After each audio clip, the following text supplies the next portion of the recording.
자, 앞선 영상에서 우리는 기본적인 if 조건문, 즉 어떤 조건이 참이냐 거짓이냐에 따라 서로 선택적으로 다른 구문들을 처리할 수 있는 문장에 대해서 살펴봤습니다. 자, 그런데 여기 수행되어진 결과를 봅시다. 앞의 수가 더 크거나 뒤의 수가 더 크거나 두 입력된 수 중에 어느 한 수가 더 클 때는 어떤 수가 더 크다라고 표현을 하는 것이 그리 낯설지는 않을 거예요. 자, 그런데 보면 여기 두 수가 다 같은 경우에는 두 수가 같다라고 표현하는 것이 더 맞지. 그게 앞의 수가 됐던 뒤의 수가 됐던 어느 한쪽 수가 더 크다라고 표현하는 것은 사실상 좀 어색하다라는 것입니다. 자, 그러면 이 부분을 수정을 하기 위해서 어떻게 해줘야 될까를 좀 생각을 해보면 현재 compare라는 함수에서 n1과 n2를 비교해 봤더니 n1이 더 커요. 그러면 n1이 더 크다라고 하는 건 전혀 문제가 없죠. 자, 그런데 n1이 더 크지 않은 경우에 무조건 n2가 더 크다라고 할 수 있을까? 그건 좀 논란의 여지가 있더라라는 거죠. 왜냐하면 n1이랑 n2가 같을 수도 있기 때문에 그런 것이에요. 그럼 어떻게 해볼까? else절에서 무조건 n2가 더 크다라고 표현하기보다는 한 번 더 검사해보는 일이 필요할 수 있겠다라는 것이에요. 그러면 어떻게 해주면 되느냐? if절에도 else절에도 우리는 그 조건이 참일 때 수행할 문장을 써주는 거잖아요.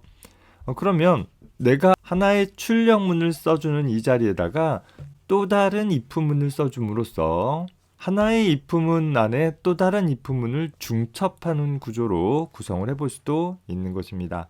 만약에 n1이 n2보다 작다면 그러면 n2가 더 크다라고 표현하는 데까지는 문제가 없어요. 여기다가 하나 더 추가하기를 우리는 else 해가지고서 그렇지 않다면 우리가 항상 위 조건을 만족하지 않으면 이라고 표현을 했었잖아요. 그러면 우리는 이제는 n1이 더 큰 경우도 아니고 n2가 더 큰 경우도 아니니까 n1과 n2가 같은 경우가 한 가지 남는 거잖아요. 그러면 이때 우리는 두 수는 같다라고 출력을 해볼 수 있겠다라는 거예요. 저장하고 실행을 해봅시다. 자, 첫 번째 수가 더 큰 경우면 더 크다라고 출력이 될 것이고 첫 번째 수가 더 작으면 두 번째 수가 더 크다라고 나올 것이고 마지막으로 두 수를 같게 입력해주면 두 수는 같다라고 출력이 되어지는 것을 볼 수 있는 것입니다. 기본적으로 if else 구문이 양 갈래에 대한 선택을 하도록 했다라고 하면 if절에서든 else절에서든 그 양 갈래 중에 추가의 갈래를 만들어 나갈 수 있다. 중첩된 if문을 통해서 특히 첫 번째 조건을 검사했는데 자, 우리가 예를 들어서 집 밖을 나가려고 하는데 비가 막 쏟아지고 있다. 그러면 어떻게 해줘야 돼요? 우산을 챙겨가면 되겠죠. 그런데 해가 쨍쨍하더라 라는 거에 자, 그러면 선글라스를 챙겨서 간다라고 해볼 수도 있고 혹은 바람이 아주 많이 분다라고 하면 그러면 점퍼를 챙긴다라든가 이렇게 각각의 날씨 상황에 따라서 무엇인가 준비하는 일이 여러 가지 갈래가 있을 수도 있다라는 거예요. 기본적으로 if else절은 양자택일의 문제만 처리하게 되어지는데 이렇게 여러 갈래에 대한 처리를 수행을 하기 위해서는 첫 번째 조건이 거짓인 동안에 다음 조건들을 비교를 하고 또 그 다음 조건이 거짓인 동안에 또 다른 조건을 비교해 나가는 일을 구성을 해볼 수 있겠다라는 것입니다. 이렇게 else절에서 또 다른 조건을 비교하는 일이 잦게 제공되다 보니까 이런 구조를 조금 더 쉽게 좀 더 간단하게 작성을 하기 위해서 우리 앞에서 뭐라고 그랬었냐면 요 else절도 if절도 제어선 다음에 하나의 문장을 오도록 하는데 여러 줄로 구성되어 있을 때 보기 좋으라고 다음 줄에 내려 쓴다라고 그랬잖아요. 자, 그런데 이 if절에서 보면 print라는 두 개의 개별적인 문장이 있는데 반해서 이 else절에 보면 if라는 키워드로 시작되어지는 하나의 조건문이 여기서 끝나게 된다라는 거죠. 여기서부터 여기까지가 하나의 문장이나 다름없다라는 거예요. 다시 말해서 만약에 내가 이 구문을 이 윗줄에 이렇게 올려다가 써보는 일도 가능해 보겠다라는 거죠. 자, 물론 이렇게 else절에 연속되는 if 구문들은 조금 더 간단하게 작성을 하도록 하기 위해서 우리 파이썬에서는 어떻게 제공하고 있냐면, 만약에 이 조건이면 이 문장을 수행해라. 위 조건을 만족하지 않으면, 만약에 이 조건이면 이 문장을 수행해라 라는 형태로 작성을 해보는 거예요. 그래서 위 조건을 만족하지 않지만 추가의 조건을 기술하고자 한다 라고 했을 때 지금처럼 중첩된 if문을 써도 되는데, 좀 더 간단하게는 elif라는 키워드를 제공을 해주게 되는 거예요. 자, 이제 달라진 것은 else절 안에 if문이 있는 게 아니라 if절에 elif절이 갖다 붙은 형태가 되어지기 때문에, 자, 이요 구문과 요 구문이 같은 동급시 되는 거죠. 그렇다면 요 if절에 포함되어진 문장들은 시작에서 한 스텝 들였었던 것처럼 역시 요 elif절에 포함되어진 문장, 이 print라는 것은 원래는 여기 있는 구문인 거잖아요. 여기 있어야 되는 구문인데 역시 한 스텝만 들여 써주면 된다라는 거예요. 자, 그리고 나서 또 밑에 가서 봅시다. else절이 또 남았잖아요. 이 else절은 if절과 같은 형제급의 문장들이었잖아요. 지금 같은 구성에는 print와 같은 형제급의 문장이 돼버리고 말았으니까 어떻게 해줘야 되겠어요? 한 스텝 내줌으로써 역시 요 if절에 대한 else절이다 라는 걸 나타낼 수 있는 것이고, 다시 이 else절 다음에 있는 요 문장은 원래 여기 있었던 문장인데 다음 줄로 내려 써줌으로써 한 스텝만 내려 써주게 되면 된다라는 것입니다. 여기 공백을 넣어도 되고 안 넣어도 되고. 자, 그러면 전체적인 구조가 어떻게 되느냐? if 첫 번째 조건이 참이면 어떤 문장을 수행해라. 위 조건을 만족하지 않으면서 두 번째 조건이 참이면 이 문장을 수행해라. 그리고 위 조건을 만족하지 않으면 이 문장을 수행해라 라는 형태로 구성을 할 수 있다라는 거예요. 물론 요 else절에 또 다른 if문이 올 수 있겠죠. 그러면 어떻게 되겠어요? 또 elif절이 오고 하여튼 제일 마지막에 else절이 오게 될 거예요. 자, 해서 이 구조를 좀 일반화해서 봅시다. 현재 if라는 키워드를 통해서 첫 번째 조건을 평가를 하는 거예요. 그리고 첫 번째 조건이 참이면 바로 이 첫 번째 문장을 수행을 하고 빠져나가는 것이고, 현재 첫 번째 조건이 거짓인 경우에 한해서만 두 번째 조건을 평가를 하게 된다라는 거예요. 역시 두 번째 조건이 참이면 두 번째 문장 수행하고 빠져나가는 것이고, 두 번째 조건이 거짓인 경우에 else절에 있는 문장이 수행되어져서 결과적으로 이 if, elif, else절에 포함되어져 있는 각각의 문장 혹은 블럭들 중에 어느 하나만을 수행을 하고 빠져나가게 되는 그런 구조를 갖게 되는 것입니다. 자, 여기서 하나 중요한 것은 요 두 번째 표현식인데 elif절에 있는 표현식이죠. 자, 이 부분 보면 첫 번째 조건이 거짓이어야지만 평가가 되어질 수 있는 구문이다 라는 거예요. 자, 그렇다라고 하면 이 두 번째 표현식에서는 굳이 첫 번째 표현식이 거짓이다라는 걸 평가하지 않아도 된다라는 사실을 좀 봐두기 바랍니다. 물론 평가해도 돼요. 그런데 뻔한 결과가 나오는 것을 평가하느라고 굳이 시간을 보낼 필요는 없지 않겠느냐라는 거죠. 워낙에 뭐 처리할 일도 많고 빨리빨리 처리하는 게 필요할 텐데 뻔한 내용을 또 평가하느라고 시간을 보내지는 말자라는 거예요. 자, 앞선 예에서 보면 if 하기를 n1이 n2보다 크다라는 조건을 판별을 해서 그게 만족하니까 더 크다라고 했는데, 여기서 굳이 n1이 n2보다 크지 않다라는 조건을 또 평가할 필요는 없다라는 거예요. 그냥 작으냐라는 내가 원하는 평가 하나만 해줌으로써 n1이 더 크지 않았기 때문에 여기가 평가가 되는 거잖아요. 만약에 n1이 더 컸다라고 하면 여기서 수행을 하고 빠져나가게 되는 형태가 됐을 것이에요. 그래서 그 구문들 좀 잘 보기 바랍니다. 한번 실행해 볼게요. 실행해주면 역시 첫 번째 수를 더 작게 하면 두 번째 수가 더 크다고 나오고, 첫 번째 수를 더 크게 해주면 첫 번째 수가 크다고 나오고, 마지막으로 두 수를 같게 넣어주면 같다라고 내주는, 앞서서 작성했던 코드와 동일한 코드이기는 하나 앞에 작성했던 것처럼 두 단계의 if문이 중첩되어지는 다소 복잡한 구조를 취하고 있는 것이 아니라 그저 하나의 if 구문을 통해서, 정확히는 if, elif, else라는 구문을 통해 가지고서 적절하게 동작을 해주게 되는 것입니다. 자, 이렇게 if 조건문의 일반적인 구조를 이용한 간단한 프로그램을 작성을 해봤습니다.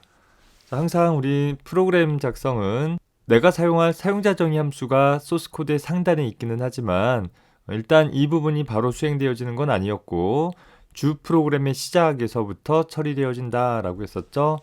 자, 주 프로그램 입장에서 처리할 전체 문제들을 나열을 하되 그 중에 일부 부분들을 각종 함수들을 통해서 처리하도록 구성을 해본 것이에요.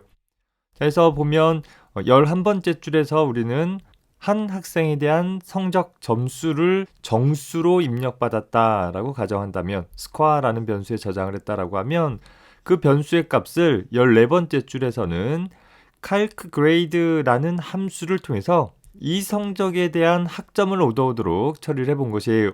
뭐 예를 들어서 100점이다. 100점은 학점이 얼마가 되느냐라는 것들을 내가 직접 판단을 해서 처리할 수도 있지만 calcgrade라는 함수를 통해서 얻어왔다라고 하고 그 얻어온 결과를 17번째 줄에서 현재 성적은 얼마이고 학점은 얼마이다 라는 형태로 한 줄에 출력하도록 구성을 해본 것입니다. 자, 이 주 프로그램이 수행되기 위해서 입력받기 위한 input이나 int는 파이썬에서 기본적으로 제공되어지고 또 print라는 함수도 기본적으로 제공되는 함수이죠. 하지만 어떤 임의의 성적에 대해 학점을 어떻게 줄 것인지는 내가 정해야 되는 거잖아요. 그래서 내가 어떤 기준에 따라 성적을 부여할 것인지 calcgrade라는 함수를 직접 정의해 보게 된 것입니다. 그래서 이 두 번째 줄에 보면 calcgrade라는 함수는 호출할 때 여러 학생들의 점수에 대한 성적들을 얻어내줘야 되기 때문에 이 함수는 현재 확인해 보고자 하는 성적 점수를 인수로 받아서 스코어라는 변수에 점수가 입력됐다라고 하면 그 값을 현재 s라는 매개 변수로 전달을 해 주어서 calcgrade 입장에서는 현재 이 s라는 매개 변수에 대한 점수가 성적 분포 어디에 해당하는지를 판별을 해주고 그 결과를 반환해 주도록 처리를 해주고 있는 것입니다. 자, 따라서 S가 100점이면 A 학점이다 라고 부여해 줘야 될 것이고 S가 빵점이다 그러면 F 학점이다 라고 판별을 해주는 어떤 처리들을 해줘야 된다라는 거죠. 점수의 값에 따라 서로 다른 학점들을 판별하도록 하기 위해서 하나의 조건문을 두었어요. if 조건문을 두었대. 현재 A학점과 F학점만 있는 것이 아니라 중간에 A학점, B학점, C학점, D학점 등으로 나뉘어질 수 있기 때문에 각각의 범위들을 한정을 해본 것입니다. 그래서 가정하기를 점수가 90점 이상이다 라고 하면 A학점으로 판별을 할 것이고 자, elif라고 했으니까 자, 위 조건을 만족하지 않으면서 80점 이상이면 이라는 것은 암묵적으로 점수가 90점보다는 적었기 때문에 이 네 번째 줄이 처리가 되는 거예요. 여기서 굳이 S가 90보다 작다라는 조건을 평가해주지 않는다 하더라도 이미 선 조건이 위배됐기 때문에 네 번째 줄이 처리가 되어지는 것이고 그래서 소위 80점 이상 90점 미만이면 B학점이라고 또 그것도 아니다라고 하면 다시 elif 하기를 위 조건이 만족되지 않으면 즉 80점보다 높지 않은 경우라면 80점 미만이고 70점 이상이면 C, 또 70점 미만이고 60점 이상이면 D, 그리고 60점도 되지 않는다라고 하면 F학점이다 라는 형태로 판별을 하고 그 판별된 결과를 하나의 문자로 현재 호출축으로 반환해 주게 된 거예요. A, B, C, D, F라는 점수에 대한 변환된 학점 값을 반환하게 되는 것이죠. 그럼 함수 호출축에서는 이 함수가 점수에 대한 학점 값을 반환을 해주니까 그 반환해주는 값을 뭔가 받아야 될 거 아니에요. 그래서 이제 14번째 줄에 변수에 담고 그 담은 내용을 적절한 형식으로 출력할 때 활용하도록 해본 것입니다. 이렇게 if, else if의 나열로 하나의 조건절을 구성하는 대표적인 예이니까 그 구조를 좀 잘 살펴봐 줄 수 있었으면 좋겠고 항상 기억해야 할 것은 조건문에 가장 먼저 오는 조건문의 시작은 무조건 if라는 키워드로 시작한다라는 거예요. if로 시작하지 않는 조건절은 없다. 즉 elif나 else절로 시작하는 조건문은 없다라는 거죠. 역시 else절은 반드시 마지막에 나타나야 한다라는 거예요. 물론 elif절이나 else절은 없을 수 있어요. 하지만 나타난다라고 하면 다른 elif들보다는 나중에 나와야지만 else절은 조건을 포함하고 있지 않기 때문에 조건을 포함하고 있는 if나 elif절 다음에 와야 한다라는 것 꼭 기억을 해두기 바랍니다. 참고적으로 여기 7번째 줄에 else 다음에 콜론이 빠져 있죠. 그 부분 수정해 가지고서 한번 실행을 해보고 결과들을 확인을 해보기 바랍니다. 그래서 일반화되어진 if문의 구조를 보면 if가 제일 처음에 else는 제일 나중에 나타나고 중간에 0개 이상의 elif절이 나타날 수 있다. 나타나지 않아도 되고 나타날 수도 있어요.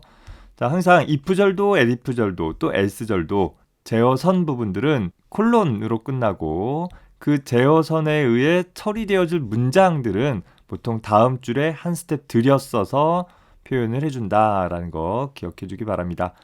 파이썬에서 이 블럭들을 나타내는 들여쓰기는 선택사항이 아니라 강제된 상황이다라는 거 기억해 줘야 되고, 이제 하나의 블럭 안에 또 다른 블럭이 들어갈 수 있는 이런 중첩된 블럭 같은 경우에 이게 줄 맞추는 것들이 다소 좀 애매모호해 보일 수 있으니까 가급적이면 탭키를 통해서 일관된 단계만큼 들여쓰도록 처리를 해주기 바랍니다. 이렇게 뭐 단 한 칸이라도 들여쓰기 정도가 다르면 프로그램 수행 시 오류가 발생하니까 꼼꼼하게 줄 맞추는 처리들 해주기 바랍니다. 더불어서 else절은 조건을 가질 수 없고 조건을 가지려면 반드시 if문이나 elif절이 와야 되는 것이고, 각각의 조건들을 평가하는 행위는 어느 하나가 만족하면, 이 위쪽에 있는 어느 하나가 만족하면 나머지들은 자동적으로 이루어지지 않는다. 거꾸로 n번째 조건문이 평가가 되어진다라는 것은 그 앞쪽에 있던 n-1개의 조건들이 다 위배되었다라는 상황을 포함을 하고 있다라는 것도 기억을 해두기 바랍니다. 자, 마지막으로 우리가 조금 복잡한 조건을 갖고 있는 대표적인 문제를 하나 살펴보려고 해요. 자, 사용자로부터 하나의 연도를 입력받아서 그 연도가 윤년인지의 여부를 판별해서 출력해주는 그런 프로그램을 작성을 해보려고 합니다. 우리 1년이 365일인데 지구가 태양 주위를 공전하는 주기가 딱 365일의 배수가 되지 않기 때문에 가끔씩 조정하는 일들이 필요해져요. 그래서 1년이 366일인 경우가 대략 4년에 한 번씩 나타나더라라는 거예요. 자, 따라서 2월이 28일로 끝나는 경우도 있고 2월이 29일로 끝나는 경우들도 있죠. 자, 이렇게 2월을 29일까지 갖는 경우를 우리 윤년이라고 표현하는데, 자, 그 윤년이 되는 조건은 다음과 같습니다. 이 두 가지 조건 중 어느 하나를 만족하면 윤년이 된다라고 판별을 할 수 있어요. 자, 첫 번째 조건 보면 대략 윤년은 4년에 한 번씩 온다라고 했었잖아요. 그래서 어떤 연도가 4의 배수이면 그 연도는 윤년으로 가정하자라고 정해 본 것이죠. 예를 들어서 뭐 2016년이다라고 하면 2016이라는 연도는 딱 4의 배수가 되어지니까 윤년이다라고 가정을 해본 거예요. 자, 4의 배수니까 4년마다 한 번씩 윤년이 추가가 되겠지. 그러다 보니까 전체로 따져봤을 때 윤년이 너무 많아지는 거예요. 그래서 윤년인 경우들을 살짝 좀 뺄 수 있었으면 좋겠다라고 해서 부과된 조건이 뭐냐면 4의 배수이지만 100의 배수가 아니어야지만 윤년으로 간주를 한 거예요. 100의 배수 역시 4의 배수잖아요. 그런데 4의 배수 중에서 100의 배수인 경우는 윤년이 아닌 것으로 빼주자라는 것입니다. 즉 1900년이다 라고 한다면, 자, 1900년은 4의 배수도 되고 100의 배수도 되는 거잖아요. 4의 배수가 되기 때문에 윤년일 대상이 될 수 있지만 100의 배수가 되니까 100으로 딱 나눴을 때 나머지가 0이 되어버리니까 얘는 윤년에서 제외를 시켜준다라는 것입니다. 자, 그랬더니 이제는 윤년이 또 살짝 모자르게 됐어요. 아까보다는 조금이지만, 그래서 조금 더 정확도를 높여주기 위해서 하나 더 추가한 것이, 첫 번째 조건을 만족한다 하더라도, 즉 100의 배수들이지만 만약에 400의 배수이다 라고 한다면, 역시 400의 배수와 100의 배수는 공통적인 교집합이 있는데 100의 배수들 중에서 400의 배수인 경우에는 다시 윤년에 추가하도록 해준 것입니다. 다시 말해서 이 첫 조건에 의해서 윤년이 아닌 것으로 배제되었다 하더라도 400의 배수라고 한다면 다시 윤년에 포함시키도록 해서, 예를 들어서 2000년 같은 경우는 100의 배수가 되니까 윤년이 아니어야 되는데 400의 배수가 되기 때문에 다시 윤년에 포함되어진다라는 것입니다. 자, 이것을 우리가 하나의 조건문을 통해서 소위 윤년을 판별하는 코드를 아래와 같이 작성을 해본 것이에요. 자, 현재 함수를 사용하지 않고 그냥 간단하게 조건문만 보면 현재 내가 판별하고자 하는 연도를 입력받았다라고 했을 때 그 연도를 기반으로 해서 4의 배수인지는 4로 나눈 나머지가 0인지를 확인을 해본 거예요. 100의 배수인 경우는 100으로 나눈 나머지가 0인 경우를 찾으면 되겠지. 그런데 100의 배수가 아닌 경우를 찾고 싶기 때문에 현재 나머지 연산자를 통해서 나머지가 0과 같지 않은 경우를 찾은 것이죠. 그리고 이 두 조건이 4의 배수인 조건과 100의 배수가 아닌 조건이 동시에 만족해줘야 되기 때문에 그 두 부분을 논리연산자 AND로 묶어주게 된 것입니다. 그래서 요 괄호 부분에 나온 것이 바로 첫 번째 조건에 해당하는 것이고, 자, 두 번째 400의 배수인 경우, 400의 배수인 경우도 윤년이다라고 했어요. 자, 그런데 이 첫 번째 조건과 두 번째 조건이 동시에 일어날 수 있는 가능성은 없기 때문에 이 경우이거나 혹은 아래인 경우에 윤년으로 판별하겠다라는 의미로 오화 연산자로 첫 번째 조건이 참이어도 윤년이고 첫 번째 조건은 거짓이지만 두 번째 조건이 참이어도 윤년으로 판별을 해보겠다라는 것입니다. 그래서 이런 복잡한 구문이 있을 때 개별적인 if, else if 이런 걸로 나누어서 구성해 볼 수도 있기는 해요. 그런데 그렇게 되면 문제가 뭐냐면 윤년일 때는 윤년이라고 출력하는 일들을 해야 하고 평년일 때는 평년이라고 출력해줘야 한다라는 그런 똑같은 구문들이 여러 if 혹은 else if절에 이렇게 분산돼서 중복해서 나타나는 문제점들이 생길 수 있다라는 것이죠. 사실 프로그램이라는 게 내가 해야 될 일을 컴퓨터를 대신시키는 거잖아요. 그러다 보니까 프로그램을 작성하는 과정에서도 내가 똑같은 구문을 자꾸 반복해서 작성하는 것들을 지양한다라는 거예요. 그렇게 작성해보고 싶지 않아 해요.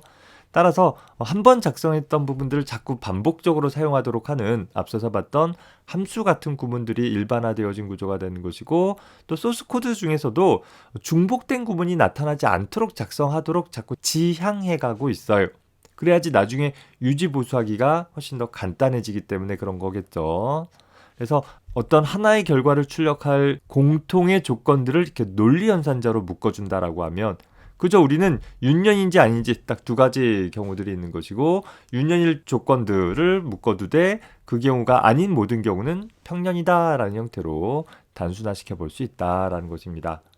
때에 따라서 여러분들이 조건문을 가지고서 프로그램을 작성할 때에는 그저 각각의 조건들을 if, else if절로 쭉 나열하는 것도 방법이지만 좀 더 가독성 있고 알아보기 쉬운 코드를 작성하기 위해선 이렇게 어떤 같은 동작을 하는 구문들을 논리연산자로 묶어주는 처리를 해준다라고 하면 좀 더 관리하기 쉽고 이해하기 쉬울 수 있다라는 점 좀 참고해 두기 바랍니다.